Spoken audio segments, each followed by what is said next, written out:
Okay, GC. I'm going to look at the weekly chart first. Note when we do our analysis, we often start with the weekly because that's a dominant force. The most dominant force we look at is the monthly, but this is the gold market. Now, I want you to see in the bottom there are cycle brackets.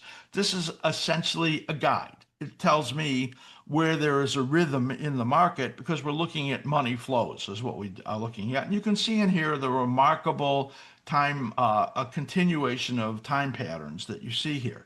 These smaller ones right over here are illustrated here with the dotted lines. There are two of the smaller ones within the larger families. We call those harmonic families. You'll learn all about this in the cycle workshop, and Matt will tell you more about that coming up. So what are we looking at now? You have the silver right there, which is the dotted silver line, and we have the solid one there, which is the gold market. Now I'll switch over to the silver chart in a second. But you could see that both of these had their troughs come right in similar timing, right in over here. So the gold market came down, it rebounded in these rising phases. Silver did the same thing. And now gold is pulling back. Now I'm going to talk more as we come a little bit later in the show about what's influencing these risk assets to the downside here, especially today. And you can see here that gold is down on the day. It's $150 down on the day right now, 3.2%. And that is being influenced by higher interest rates. Interest rates are spiking today. And that is a key reason why we're seeing risk assets get softer today. So when I look at here, I can see, what is this telling me? This is telling me we're in a rising phase. This is telling me we're pulling back. The failure in resistance and the negative momentum condition that you see here with the reversal scout, that's a level 4 indicator for those of you that want to become members and get that. That's all showing me that there are forces going in two directions. Two directions where the cyclical patterns are pushing up and where the momentum conditions are pushing down. That brings a compression. When you get the compression is when you get flags and triangles and things like that, and that's what's going on right now. So this is likely at some point to release and head back to the upside. But you can see in here, this peak right over here, way on the left side of this, it's still safe as long as it doesn't get under this low around 4,100. But right now, it's in this corrective process right over here on the weekly chart. Now here it is on the daily chart. And again, you will see silver and gold are out of phase in here. The silver cycle is different on here than it is on the gold cycle. And you can see the peak right over here in this dominant family right there was way on the left side. That's a left-hand translation and coming down to the supports, but it's running out of time here. And this is likely to keep coming to the downside. So this support here is 44.15, 44.10, something like that. So my expectation would be that over this next couple of weeks, gold will get down to that level of 44.10.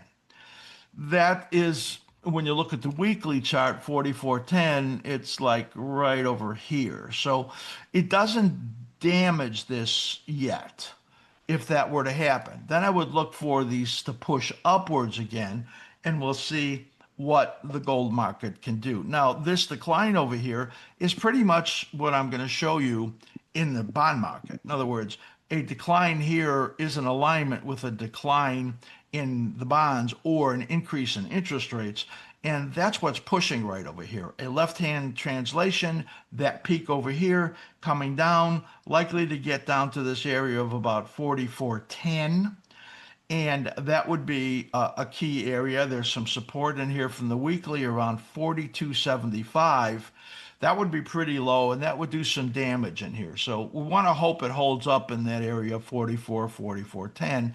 And then when you get past this low over here, hopefully it will be still in good shape, and then you could look for that next rising phase to come in right over there. So that's my pretty extensive look at the gold market. Let's take a look forward slash SI, which is the silver market. Now, silver market's getting slammed today, over 10%. So again, we can look at the weekly patterns here, and see the alignments of the cyclical patterns where the trough came in right over here and these rising phases. Now I have gold overlaid on that one so you could see. It got up into resistance here. Now, silver was stronger than gold was, got up higher, but now it's weaker with a 10% drop right now. Still, it's not bad. It would have to get under 61.30. That's a long way down to really break the cycle pattern. Now, we would get a warning in here before that, and our members will see where that is once we do these chart updates. Now, I showed you the gold pattern was a negative momentum. The silver pattern was a positive momentum. And that says it's pretty likely that silver will be able to avoid any kind of a significant breakdown in there. Now, you could see it coming down to the supports here. This low right over here on this daily cycle that you see right there, which is at about 71.30. If it were to break that, it would warn of something much worse. Right now, this is the 78.6% retracement there at 75.13. If it were to get under that, it would be the first warning that something negative is going on here.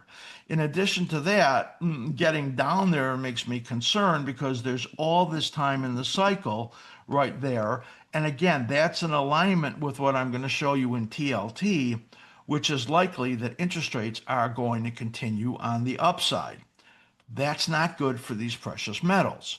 So I have to say that with this 10% drop in silver right now today, and the possibility of this break under this area of around 71.30, that says to me there could be something ahead here that is a problem. If I wanted to buy silver, I would not buy it now, not based on what I see in here. Even though I still see strong momentum on the weekly, I'm seeing the momentum in here possibly turning over on the daily, and I'm concerned about the level it got down over here, and I'm concerned about the time frame in here, which I believe is aligning with interest rates.